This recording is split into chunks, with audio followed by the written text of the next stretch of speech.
Hello everyone, I hope you doing great. So आज के इस वीडियो में मैं आपको बताने जा रहा हूँ कि अगर आप अपनी कोडिंग जर्नी स्टार्ट करना चाहते हो या फिर अगर आपने कभी ना कभी कोडिंग किया है और आपको अच्छे रिजल्ट नहीं मिले, तो उसको कैसे इम्प्रूव कर सकते हो 2025 में। ठीक है, तो 2025 आपके लिए कोडिंग के लिए कितना बेनिफिशियल हो सकता है, कैसे आप चीज़ें बेटर तरीके से सीख सकते हो और एक बेटर अप्रोच के साथ, एक लेस एफर्ट के साथ, थोड़ा सा सही तरीके से सही डायरेक्शन में अगर कैसे सीख सकते हो, वो सारी चीज़ें इस वीडियो पर हम डिस्कस करने वाले हैं। ओके, तो अगर आप एक बीसीए स्टूडेंट हो जो कि नॉर्मल अभी कॉलेज में एडमिशन लिया हो, या फिर आप बीटेक हो या बीई हो या फिर एमसीए हो या एमटेक हो, कोई भी हो, ठीक है। अगर आप कोडिंग करना चाहते हो, अगर आप कोडिंग में अपना करियर बनाना चाहते हो, आप एक सॉफ्टवेयर इंजीनियर बनना चाहते हो या फिर मशीन लर्निंग या फिर कोई आर्टिफिशियल इंटेलिजेंस से रिलेटेड कोई कोर्स करना चाहते हो, तो हर रोल के लिए आपको कोडिंग तो करना पड़ेगा, ठीक है।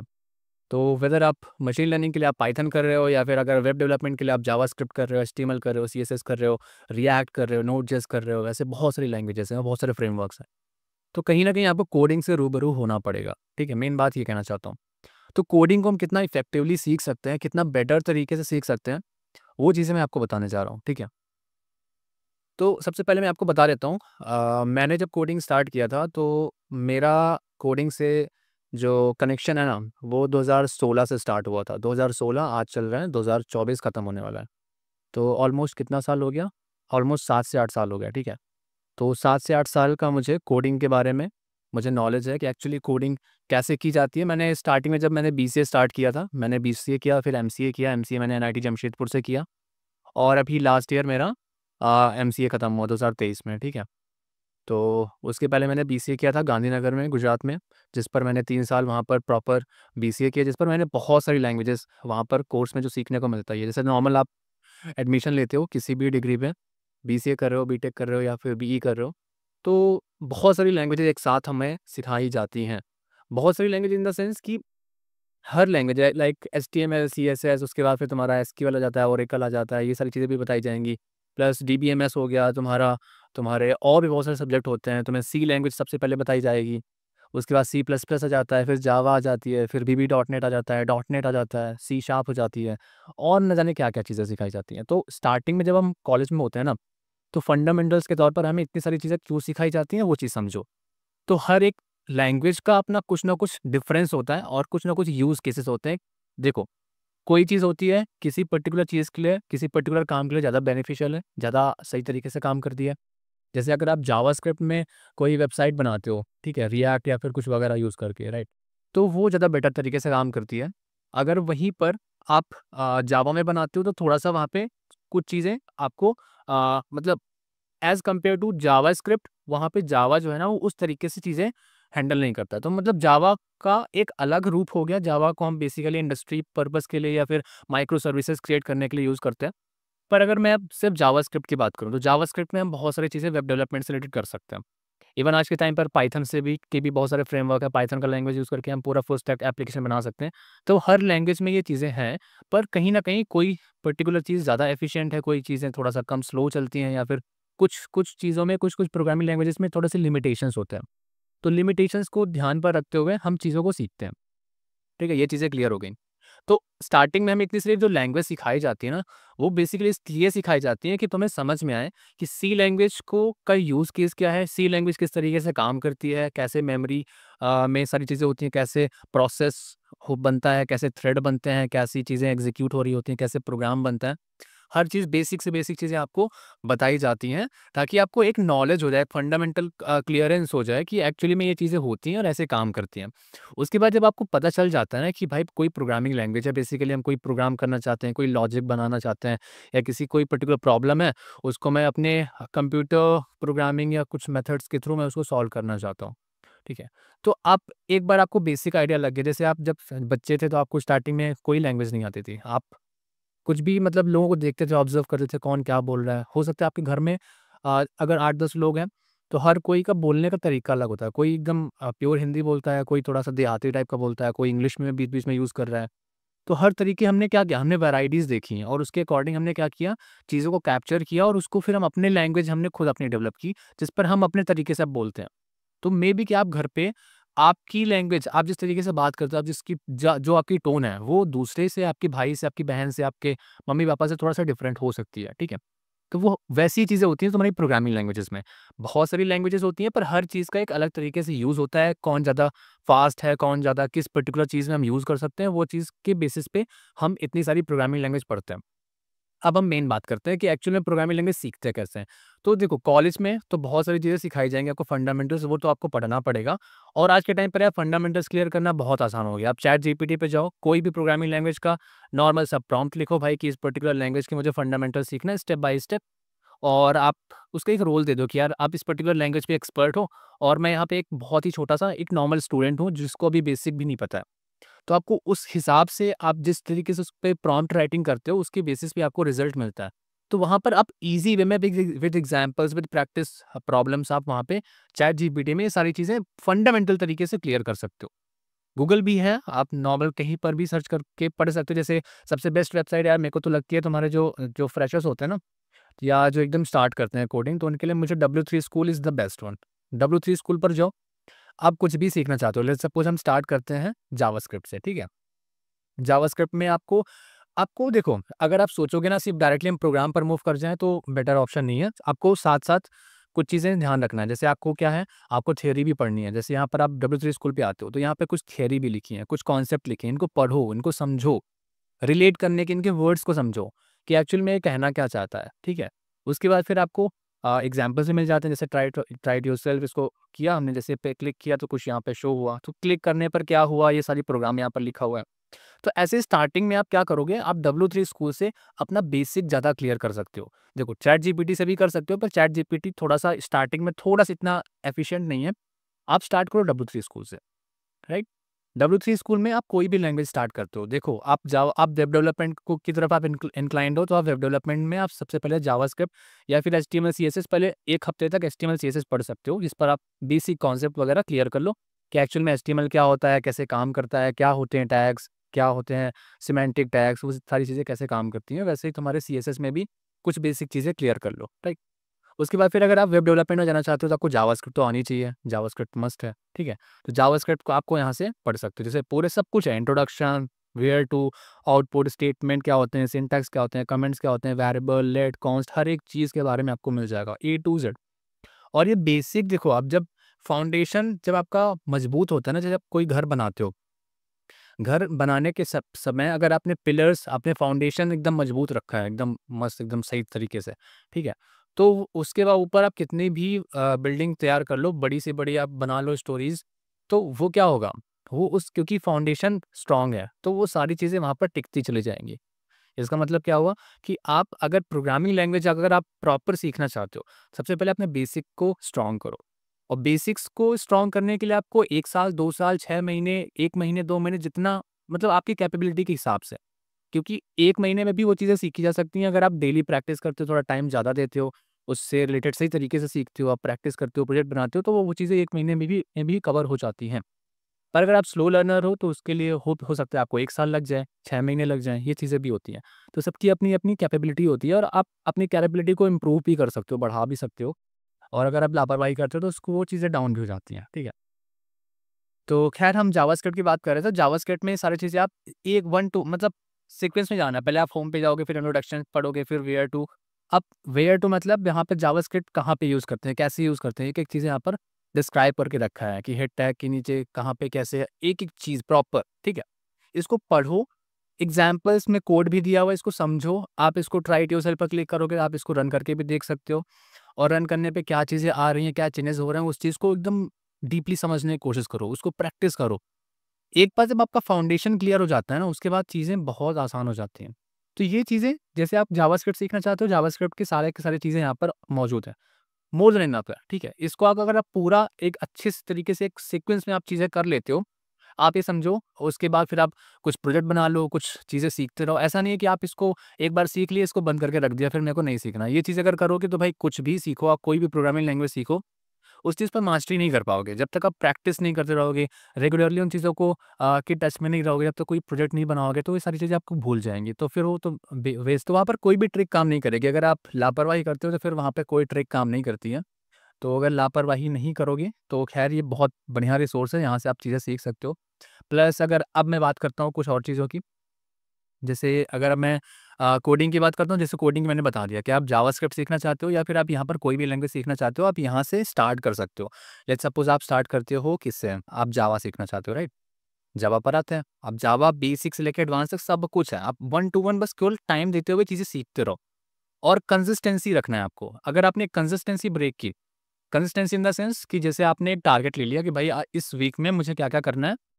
इस वीक में मुझे ये पूरे के पूरे ये बेसिक पढ़ने हैं, जावा मेथड्स पढ़ने हैं, जावा क्लासेस पढ़ना है, ठीक है? इतना मान लो 1 हफ्ते का तुमने ले रखा है या 1 हफ्ते में तुम मान लो कि तुम्हें ये जावा ट्यूटोरियल्स में इतने बेसिक चीज़ें ये पढ़नी है और साथ में जावा मेथड्स पढ़ने हैं कि कैसे काम करते हैं मेथड वगैरह। अब 1 हफ्ते का टारगेट ले लिया, अब 1 हफ्ते में कंप्लीट होना चाहिए। आप 1 हफ्ते को कैसे सेगमेंट करोगे? आप ऐसे कर सकते हो कि पर डे आप 2 घंटे दे रहे हो, पर डे आप 3 घंटे दे रहे हो, ठीक है? या फिर एक दिन में पहले मॉर्निंग में मैंने 1 घंटा पढ़ा, फिर शाम को 1 घंटा पढ़ लिया, ठीक है? और जो चीज़ें पढ़ो, उसको साथ में प्रैक्टिस भी करते चलो। सिर्फ़ पढ़ना नहीं होता है, पढ़ने के साथ-साथ कोडिंग का मतलब होता है कि जब तक आप कोड खुद से लिख नहीं रहे हो, तब तक वो कोडिंग के क्वेश्चन्स आपके दिमाग में क्लियर कभी नहीं हो सकते हैं। तो कोडिंग सीख रहे हो, कॉन्सेप्ट सीख रहे हो, कॉन्सेप्ट सीखने के लिए आपको पढ़ना पड़ेगा। पर उस कॉन्सेप्ट को दिमाग में बैठालने के लिए ताकि वो फाउंडेशन आपका स्ट्रॉन्ग हो जाए, आपका बेस स्ट्रॉन्ग हो जाए, उसके लिए आपको प्रैक्टिस करना पड़ेगा, क्वेश्चंस को प्रैक्टिस करना पड़ेगा। और जब ये सारी चीज़ें जब एक पर्टिकुलर लैंग्वेज आप सीख लेते हो ना, तब कोशिश करना और ये ज़रूरी है, अगर आप सच में सही तरीके से सीखना चाहते हो, तो आप इस पर्टिकुलर लैंग्वेज पर जो भी चीज़ें आप सीखना चाहते हो, जो भी चीज़ें आपने सीखा है महीने, 2 महीने, 3 महीने जो भी आपने टाइम दिया है, उसका एक फाइनल एक प्रोजेक्ट ज़रूर बनाना। उस प्रोजेक्ट पे एक ऐसा कॉम्प्लेक्स प्रोजेक्ट होना चाहिए, मतलब सिंपल भी बना सकते हो, पर ऐसा प्रोजेक्ट बनाओ कुछ यूनिक सा, जिस पर आपने जो चीज़ें सीखी है ना, उनको इम्प्लीमेंट करके देखो। क्योंकि जो चीज़ें सीखी हैं भाई अगर उसको इम्प्लीमेंट नहीं किया, तो फिर क्या मतलब है? अगर आपने मान लो कोई लैंग्वेज सीखा है, फिर आपने उस लैंग्वेज का यूज़ ही नहीं किया, किसी के साथ उस लैंग्वेज में बात ही नहीं की, तो सीखने का क्या मतलब रहा? वो तो कोई सेंस नहीं रहा। फिर जब सीखोगे नहीं, कुछ टाइम बाद वो दिमाग से निकल जाती हैं, क्योंकि हम हर दिन कुछ ना कुछ नया अपने दिमाग में लोड कर रहे होते हैं, तो पुरानी चीज़ें जो होती हैं ना, पुरानी इमेजेस वो धीरे-धीरे फेड होती रहती हैं। ओके? तो अगर जब हम उसको यूज़ करने लगते हैं, उसका डेली उस चीज़ को रिवाइज़ करते रहते हैं, उस पे उसके इन टच में रहते हैं, तो वो चीज़ें हमेशा के लिए याद रहती हैं, ठीक है? तो ये चीज़ हो गई कोई भी लैंग्वेज सीखने का। अब अगर मैं बात करता हूँ, कुछ लोग जैसे आप ग्रेजुएशन कर रहे हो या फिर आप मास्टर्स कर रहे हो, तो अगर आप एक सॉफ्टवेयर इंजीनियर बनना चाहते हो, तो ये सबसे मस्त चीज़ हो जाती है, वो है आपका डेटा स्ट्रक्चर्स एंड एल्गोरिथम। तो डीएसए करने के लिए इतने सारे वीडियोज़ हैं यूट्यूब पर, बहुत सारे कोर्सेज़ हैं, तो हर जगह पर आप कहीं पर भी स्टार्ट करोगे। एक चीज़ जो मैं मिसिंग पाता हूँ, वो ये है कि कोई यार सही तरीके से बता नहीं रहा होता है। मतलब वो सोचते हैं कि अब हर बंदा फैंग कंपनीज़ ही फोड़ना चाहता है। फैंग के हिसाब से ही चलते हैं कि भाई ये कर लो, वो कर लो, ये भी करना है, वो भी करना है, ऐसा करना है, वैसा करना है। भाई इतना दुनिया भर का क्यों करना है? हमें टारगेटेड चीज़ें करनी है। हमें पता होना चाहिए एक बार कि एरे होता क्या है? कैसे काम होता है? कैसे काम करता है? इस पे सर्च ऑपरेशन कैसे करते हैं? एरे में एलिमेंट्स कैसे मेमोरी में स्टोर हो रहे होते हैं? वैसे ही स्ट्रिंग, वैसे ही तुम्हारा लिंक लिस्ट, वैसे ही स्टैक, क्यूज़, ट्रीज़, ग्राफ, ये सारी चीज़ें आपको पता होना चाहिए। बेसिक ऑपरेशंस पता होना चाहिए, इम्प्लीमेंटेशन पता होना चाहिए कि कैसे अगर मैं बोलूँ कि भई एरे को पूरा मतलब इसका बूटस्ट्रैप पूरा तरीके से इसको इम्प्लीमेंट करके दिखाओ तुम। तो आपको इम्प्लीमेंटेशन आना चाहिए कि कैसे इसकी क्लास बनाएँगे, कैसे वहाँ पर नोड इंसर्ट होगा, कैसी चीज़ें होती हैं, वो चीज़ें आपको आनी चाहिए। ये सबसे मेन चीज़ है, सबसे पहली चीज़, ठीक है? तो डीएसए करना है, कोई भी डेटा स्ट्रक्चर उठाओगे, उसको आप बेसिक चीज़ें अच्छे से फाउंडेशन क्लियर करो, उसके बाद क्या करना है आपको, आप लीड कोड पर आ जाओ। आपको लीड कोड पे आना है, लीड कोड पे सबसे बेसिक वाले क्वेश्चंस, ईज़ी वाले क्वेश्चंस आपको डेली करने हैं। ठीक है? अब ईज़ी वाले क्वेश्चंस भी बहुत सारे हैं, ठीक है? तो अगर आप ग्रेजुएशन जैसे आप कॉलेज में जाते हो, आपके पास टाइम भी बहुत सारा होता है, तो आप जितने ज़्यादा क्वेश्चन करोगे वो चीज़ रिपीट होती रहेंगी। जब आप क्वेश्चन करना स्टार्ट कर देते हो ना, तो 1 महीने, 2 महीने बाद आपको पता चलता है कि जो क्वेश्चन आप पहले करके आ रहे थे, थोड़ा-सा बस उसी में चेंजेस ही हैं। बाकी वही क्वेश्चन, वही कॉन्सेप्ट ही रिपीट हो रहा है। तो आपको आपको कोडिंग क्वेश्चन में रिपिटेशंस देखने को मिलेंगी और जब आपको रिपिटेशंस देखने को मिलेगी ना, तब आप वहाँ से पैटर्न्स निकाल सकते हो कि एक्चुअल में मेरे को पर्टिकुलर जैसे सब एरे के क्वेश्चन कर रहे हो, तो सब एरे में इतने सारे पैटर्न्स होते हैं। इन पैटर्न्स के बीच में अगर ये पैटर्न्स मुझे पता है कि हाँ, ये ऐसे पैटर्न्स में ये पर्टिकुलर कॉन्सेप्ट लगाने वाला हूँ, तो मैं सब एरे के सारे क्वेश्चन बना सकता हूँ। लॉजिक तो आप याद नहीं कर सकते, आपको पैटर्न्स याद रखने हैं कि कहाँ पर मुझे स्लाइडिंग विंडो यूज़ करना है, कहाँ पर मुझे कैडेंस एल्गोरिथम यूज़ करना है, ठीक है? वो चीज़ें आपको पता होनी चाहिए। और जैसे तुम्हारा सर्चिंग एल्गोरिदम आपको लीनियर सर्च, बाइनरी सर्च मालूम होना चाहिए, वैसे सॉर्टिंग में आपको बबल शॉर्ट मालूम होना चाहिए, आपको आपको मालूम होना चाहिए क्विक शॉर्ट, मर्ज शॉर्ट। ये 3 चीज़ें आपको सॉर्टिंग में पता होनी चाहिए, ठीक है? इसको प्रॉपर इम्प्लीमेंटेशन आपको मालूम होना चाहिए। उसके बाद आप लीड कोड के बेसिक क्वेश्चंस पहले करोगे, और बेसिक क्वेश्चन मैं उनकी बात कर रहा हूँ जो आप बिल्कुल स्टार्ट कर रहे हो कोडिंग से और आपके पास काफ़ी सारा टाइम है, ठीक है? मान लो 3 साल का, 4 साल का टाइम है आपके पास, तो आप बेसिक से डेली एक-एक, 2-2 प्रॉब्लम करना स्टार्ट करो। आपका बेसिक कोडिंग वाला जो पोर्शन है वो स्ट्रॉन्ग होता हुआ जाएगा। मतलब आपको बीच में ब्रेक नहीं करना है। अगर ब्रेक कर लिया तो फिर वहाँ से ही चीज़ें डाउन हो जाती हैं। आप जैसे ऐसा मान लो यार कि हफ्ते में आप ऐसा कर सकते हो, अल्टरनेट डेज़ में कर सकते हो। जैसे आज कर लिया, कल नहीं किया, परसों कर लिया। पर अगर आप सोचोगे आज कर लिया, आज 10 क्वेश्चन कर लिए, फिर 1 महीने नहीं किया, उसके बाद फिर 2-4 क्वेश्चन कर लिए, फिर 1 हफ्ते नहीं किया, फिर कर लिया 8-10 क्वेश्चन। इस तरीके से काम नहीं होता, ठीक है? कोई चीज़ सीखना है, प्रॉपर तरीके से सीखना पड़ेगा, उसके लिए आपको टाइम देना पड़ेगा और रेगुलर बेसिस पे टाइम देना पड़ेगा, अदरवाइज़ वो चीज़ें फिर आपकी वीक होती जाएँगी। और ये नॉर्मल सा फैक्ट है यार, आप कभी भी ऑब्ज़र्व करोगे चीज़ें, अगर आप पढ़ना स्टार्ट करते हो, डेली थोड़ा-थोड़ा टाइम देते हो, तो वो चीज़ों में आपकी पकड़ बनती जाती है, आप स्ट्रॉन्ग होते जाते हो। पर जैसे उसको एक साइड रख देते हो कुछ टाइम के लिए और फिर छूते हो उसको 1 महीने, 2 महीने बाद, तो वो चीज़ें दिमाग से निकल जाती हैं। सेम चीज़ें ये तो ऑब्ज़र्व किया ही होगा ना? तो लीड कोड में एकदम बेसिक क्वेश्चन पहले करने हैं, ईज़ी क्वेश्चन करने हैं। जब ईज़ी क्वेश्चन बहुत ईज़ी लगने लगे, बनने लगे, उसके बाद आना है आपको मीडियम पे। फिर मीडियम वाले क्वेश्चन करने हैं, ठीक है? और मीडियम के क्वेश्चन आप स्टार्टिंग में जब करने लगोगे ना, तो आपको धीरे-धीरे पैटर्न्स दिखने लगेंगे। भाई ये पैटर्न के क्वेश्चंस पहले भी कहीं पर मिले हैं और हल्का-सा ही लॉजिक यहाँ पर चेंज है और इसको ऐसे सॉल्व किया जा सकता है। आपको सिर्फ लीड कोड में करना है। आप मत जाओ यार हर तरह के प्लेटफ़ॉर्म पे। आपको ये मत सोचो कि मेरे को हैकर रैंक में भी करना है, मेरे को लीड कोड में भी करना है, मेरे को कोडिंग निंजा में भी करना है, मेरे को कोड फोर्सेस में भी करना है, कोड शेफ में भी करना है, सब में नहीं करना है। कोड शेफ और कोड फोर्सेस वाले वो होते हैं, जो कॉम्पिटिटिव प्रोग्रामिंग की प्रैक्टिस कर रहे होते हैं, जो चाहते हैं, जिनका पैशन है प्रोग्रामिंग के लिए, कि भाई वो कोडिंग करना वो बहुत पसंद करते हैं। उनको उनको चाहिए कुछ ना कुछ नया प्रॉब्लम, तो उनके लिए कोड फोर्सेस और कोड शेफ होते हैं, ताकि वहाँ पर कॉम्प्लेक्स प्रॉब्लम, बड़ी-बड़ी हार्ड प्रॉब्लम्स वो सॉल्व करता है। और जो कॉन्टेक्स्ट होते हैं तुम्हारे, जैसे हैकर रैंक में होते हैं कॉन्टेक्स्ट, लीड कोड में भी होते हैं, कोडिंग कोडिंग निंजास में होते हैं, ऐसे बहुत सारे जो कॉन्टेक्स्ट के प्लेटफॉर्म है, वहाँ पर कॉन्टेस्ट होते हैं, कंपनियां कराती हैं और उस पर जो जीतता है या टॉप 10 या टॉप 5 आते हैं, उनको वहाँ पर इंटरव्यू होता है, वहाँ पे उनको डायरेक्टली जॉब भी मिल जाती है। तो अगर उस हिसाब से तुम्हारा माइंड सेट है, तब तो आपको थोड़ा सा अपने ऊपर काम ज़्यादा भी करना पड़ेगा। ईज़ी क्वेश्चन फटाफट करो, सीखो, जल्दी सीखो, आपको फास्ट लर्नर बनना पड़ेगा। फिर मीडियम क्वेश्चन करो, फिर हार्ड क्वेश्चन करो, फिर कोड सेफ, कोड फोर्सेस करते रहो, तब जाके वो चीज़ें अच्छे से आती हैं। और आपको पैटर्न्स नज़र आने चाहिए कि भाई इस पर्टिकुलर प्रॉब्लम है, इस पर ये पैटर्न लगना है, इसको जल्दी से सॉल्व करके डालना है। ठीक है? आपकी स्पीड होनी चाहिए कि भाई क्वेश्चन देखा और आपको दिमाग में आ गया, वो पैटर्न आ गया नज़र कि भाई इस तरीके से इसको सॉल्व किया जा सकता है। अगर आप इस टाइप के हो, तब आप सीपी करते हो, कॉम्पिटिटिव प्रोग्रामिंग। अदरवाइज़ आप एक माइल्ड लर्नर हो, तो उसके हिसाब से आपके लिए बेसिक क्वेश्चंस, उसके बाद फिर तुम्हारा मतलब basic question in the sense कि तुम्हारे ईज़ी लेवल के क्वेश्चन, फिर तुम्हें मीडियम लेवल के क्वेश्चन करने हैं। जब मीडियम भी बहुत अच्छे लगने लगें, फिर तुम हार्ड पर मूव कर सकते हो। ये चीज़ तुम्हारे हो गया ओवरऑल। मैंने बताया कि अगर आप ग्रेजुएशन स्टार्ट करते हो या फिर मास्टर्स से स्टार्ट करते हो, तो स्टार्टिंग से आपको ऐसा करना है। पर अब धीरे-धीरे आगे मूव करते हैं। लेट्स सपोज़ आपका प्लेसमेंट सीज़न आ गया। अब 2 महीने, 3 महीने बचे हैं। अब कैसे पढ़ना है? उस टाइम पर आपको पढ़ने के लिए स्ट्राइवर भैया ने सीट बना रखी है, ठीक है? तो उन्होंने 180 या 200 के आस-पास क्वेश्चन्स का रखे हैं। उसपे तुम्हारे ईज़ी क्वेश्चंस, मतलब ईज़ी लेवल के भी हैं, मीडियम लेवल के भी हैं और हार्ड लेवल के भी हैं। वो मतलब चूज़ करके एकदम सही क्वेश्चन रखे हैं वहाँ पर। तो हमने भी किया अपने कॉलेज टाइम पर, हर कोई करता है और वो बहुत सारे क्वेश्चन हैं जो कि पैटर्न वाइज़ ही हैं, काफ़ी इंपॉर्टेंट क्वेश्चन्स हैं। आप इस ड्राइवर की सीट कर सकते हो, या फिर मैं 100 डेज़ चैलेंज यहाँ पर करता हूँ, तो आप 100 डेज़ चैलेंज में पर डे एक-एक क्वेश्चंस कर सकते हो, या पर डे एक-एक क्वेश्चन क्या करो, पर डे 2-2 क्वेश्चन कर सकते हो। तो ये जो क्वेश्चन है ना, ये भी कहीं न कहीं वही इंपॉर्टेंट क्वेश्चन है जो कि इस ड्राइवर ने भी मेंशन कर रखे हैं, या फिर कहीं पर भी आप सर्च करते हो, जो कंपनीज़ में पूछे जाते हैं क्वेश्चंस, जो थोड़ा-सा पैटर्न वाइज़ होते हैं, जो यूनिक होते हैं, तो वही क्वेश्चन हमने भी करा रखे हैं और यहाँ पर इस ड्राइवर में भी मिल जाते हैं। तो वो सेम चीज़ें आपको डिस्ट्रीब्यूटेड मिल जाएँगी, ठीक है? रेप्लिकेशन काफ़ी देखने को मिलेगा। तो आपको प्लेसमेंट के टाइम पर आपको 150 क्वेश्चंस या 100 क्वेश्चंस को टारगेट लेके चलना है कि मेरे को इस पर्टिकुलर पैटर्न में इतने क्वेश्चंस अच्छे से आने चाहिए। अगर आपने 100 क्वेश्चंस जो पैटर्न वाले हैं, उनको अगर आपने दिमाग से अच्छे से सॉल्व किया है, कभी भी कोई भी पूछे आप सॉल्व कर सकते हो। ये समझो आप प्लेसमेंट के लिए डीएसए वाइज़ आप रेडी हो। प्लस आपको अपनी कम्युनिकेशन स्किल पर सबसे ज़्यादा फ़ोकस करना पड़ेगा। अगर आपकी कम्युनिकेशन स्किल वीक है, आप लोगों से बात नहीं कर पा रहे हो, आप अपनी जो प्रॉब्लम स्टेटमेंट है या जो सॉल्यूशन है वो उसको एक्सप्लेन नहीं कर पा रहे हो, तो फिर भले ही आपके पास कितना टैलेंट है, आप कोडिंग में अच्छे हो, आप वेब डेवलपमेंट में अच्छे हो, किसी चीज़ में भी अच्छे हो, आपको जॉब लेने में स्टार्टिंग में बहुत प्रॉब्लम होगी, ठीक है? तो कम्युनिकेशन स्किल पर स्टार्टिंग से ही काम करना है और कोडिंग का जैसे मैंने बताया, इस हिसाब से अगर चलोगे, तो आप बहुत जल्दी चीज़ें सीख सकते हो, बहुत जल्दी चीज़ें आपकी बेटर हो जाएँगी और आपको रिज़ल्ट देखने को मिलेगा। पर ध्यान रखना, मेहनत करना पड़ेगा, मेहनत नहीं करोगे तो फिर कुछ नहीं होगा।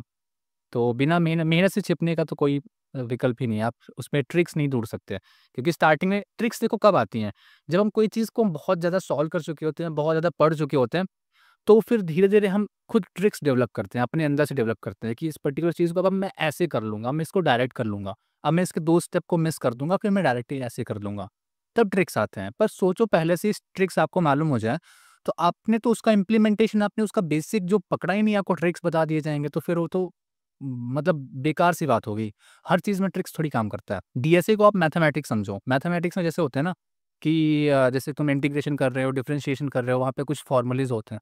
उन फ़ॉर्मूला जैसे आपको क्वेश्चंस में कहीं पर पैटर्न दिखने को मिला कि यहाँ पर भाई साइन थीटा है, इस पर ये फ़ॉर्मूला डिफरेंशिएशन इसका ऐसा हो जाएगा। अगर तुम्हें साइन इनवर्स एक्स मिला तो उसका इंटीग्रेशन ऐसा हो जाएगा। वही पैटर्न्स आपकी कोडिंग में भी देखने को मिलते हैं। जैसे ही आपको कुछ पैटर्न्स देखने नज़र आने लगते हैं ना, और वो नज़र कब आएँगे जब आप प्रॉब्लम को सॉल्व करते हो, डेली सॉल्व करते हो, आप देखते हो उनको सही तरीके से अप्रोच करते हो, खुद से सॉल्व करने की कोशिश करते हो। खुद से सॉल्व नहीं करोगे तो कोई पैटर्न कभी क्लियर नहीं होगा। बाकी पैटर्न्स के मैं वीडियोज़ भी तो बनाता रहता हूँ अपने एक्सपीरियंस की बेसिस पे, पर ये समझो कि ये उनके लिए ज़्यादा फ़ायदेमंद है जिन्होंने क्वेश्चंस खुद से किए हैं, जिन्होंने ट्राई किया है, मेहनत किया है, उन्होंने कोडिंग अच्छे से की कर रखी है, तो अब वो पैटर्न वाले क्वेश्चन भी करेंगे ना, तब उनको वो चीज़ें ज़्यादा फ़ायदेमंद होंगी। पर आप सोचो कि आपने कोडिंग किया नहीं, आप डायरेक्टली पैटर्न कर लोगे, ऐसा कर लोगे, वैसा कर लोगे, तो पैटर्न्स में ईज़ी क्वेश्चन थोड़ी हैं। ईज़ी भी हैं, मीडियम भी हैं, हार्ड भी हैं, ठीक है? तो मिक्सचर है और ये पैटर्न्स काफ़ी इंपॉर्टेंट है, क्योंकि जो कंपनीज़ होती हैं, वो हर तरीके के क्वेश्चन नहीं पूछते, वो थोड़ा-सा ट्रिकी क्वेश्चन्स या कुछ पैटर्न्स वाले क्वेश्चन या कुछ स्टैंडर्ड क्वेश्चन ही पूछती हैं। बहुत सारी कंपनियाँ मतलब 90% कंपनीज़। बाकी जो 10% कंपनियाँ जाती हैं, वो थोड़ा-सा अलग लेवल की होती हैं, जो काफ़ी हाई पैकेज दे रही होती हैं। वो फिर सीपी कॉम्पिटिटिव प्रोग्रामिंग का क्वेश्चन पूछेंगी या फिर कुछ अलग से अपना बना के प्रॉब्लम स्टेटमेंट देंगी, ठीक है? उनके प्रॉब्लम स्टेटमेंट यूनिक होते हैं। तो उसके लिए आपको प्रिपरेशन अलग लेवल की करनी पड़ेगी। वहाँ पर आपको हार्ड लेवल के भी प्रॉब्लम करने पड़ेंगे, आपको एक्स्ट्रा हार्ड लेवल के भी प्रॉब्लम करने पड़ेंगे, आपको कॉम्पिटिटिव प्रोग्रामिंग करना पड़ेगा। तो वहाँ पर ऐसी चीज़ें हो जाती हैं, ठीक है? उसके हिसाब से आपको प्रिपेयर होना पड़ेगा, कुछ कंपनीज़ में, ठीक है? बाकी मोस्ट ऑफ द कंपनीज़ में जहाँ पर हायरिंग ज़्यादा होती है, जहाँ पर रिक्वायरमेंट ज़्यादा होती है, वहाँ पर आप बीएसए के नॉर्मल अगर आपने अच्छे से कर रखा है 3 साल, उसके बाद फिर आप 100 क्वेश्चंस को भी टारगेट लेकर चलते हो कि मेरे को 100 क्वेश्चंस अच्छे से करना है और उन 100 को आपने ट्रायल शीट से कर लिया या फिर मेरे 100 डेज़ चैलेंज चैलेंज से कर लिया, तो आपकी डीएसए अच्छी स्ट्रॉन्ग हो जाएगी। पर पहले बैकएंड में मेहनत लगेगी, वो करनी पड़ेगी और स्टार्ट कर सकते हो आप 2025 से। 2025 काफ़ी यूनिक है आपके लिए, काफ़ी मतलब नई अपॉर्च्युनिटीज़ के साथ आएगा आपके लिए। कुछ अपॉर्च्युनिटीज़ भी आएँगी और कुछ नया, क्योंकि नया साल होता है, नए साल में नया उत्साह होता है कि भाई हमें कुछ नया सीखना है, तो उस हिसाब से आप अपनी जर्नी स्टार्ट कर सकते हो, ठीक है? ख़ैर आपको ये वीडियो कैसा लगा? जो टिप्स बताई हैं, जो गाइडेंस दिया है, वो आप फ़ॉलो करोगे या नहीं करोगे? ये चीज़ मुझे कमेंट सेक्शन में बताओ, ठीक है? क्योंकि अगर फ़ॉलो करोगे उसका फ़ायदा आपको देखने को मिलेगा, नहीं करोगे तो भाई नुकसान ही नुकसान है, ठीक है? फिर बाद में रोते रह जाओगे, भाई प्लेसमेंट नहीं हो रहा है, ऐसा नहीं हो रहा है, वैसा नहीं हो रहा, ठीक है? तो अगर आप फ़ॉलो करोगे और चीज़ें सही तरीके से करना स्टार्ट करोगे, खुद पर काम करना स्टार्ट करोगे, मेहनत करोगे और एक सही तरीके से सही डायरेक्शन में काम करना स्टार्ट करोगे, तो डेफ़िनेटली अच्छा रिज़ल्ट मिलेगा, ठीक है? और मेरे को कमेंट सेक्शन में बताओ यार, आप कौन-सी लैंग्वेज सीखना चाहते हो 2025 में और आपका क्या फ्यूचर प्लान है, वो चीज़ें मेरे से डिस्कस कर सकते हो कमेंट सेक्शन में। बाकी बाकी वीडियो में एक लाइक ज़रूर कर देना, नए हो सब्सक्राइब कर लेना। बाकी मिलता हूँ आपसे नेक्स्ट वीडियो में। Till then keep learning, keep exploring and keep smiling. Bye.